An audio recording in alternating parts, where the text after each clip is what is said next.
ফাইজলামি করেন মিয়া, বুইরা ভাম কোতার জানো ফাইজলামি করতে আসেন, মানে সারাক্ষণ খালি ভেটকাইতে আছেন।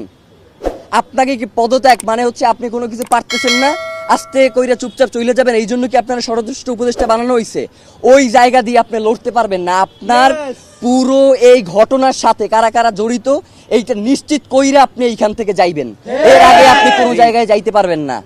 মানে হইলো যাইয়া আপনি যাবেন, কোনো সমস্যা নাই, তার আগে বলবেন যে আপনারা কে বাধা দিছে এই দায়িত্ব পালন করতে, আপনি কার কার জন্য এই দায়িত্ব পালন করতে পারেন নাই, কে এই খুনের তদন্ত করতে আপনারা বাধা দিছে, সব কথা বইলে দিয়া এরপর আপনি যাইতে হইবে, এছাড়া আপনার যাওয়ারও কোনো সুযোগ নাই।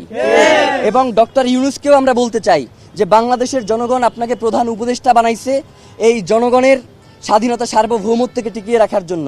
জানাজার মাঠে আপনি বলেছেন যে আপনি শরীফ ওসমান হাদিকে ধারণ করেন, কিন্তু একবারের জন্য আপনি জানাজার ময়দানে বলেন নাই যে খুনের বিচারের ব্যাপারে আপনি কি করবেন।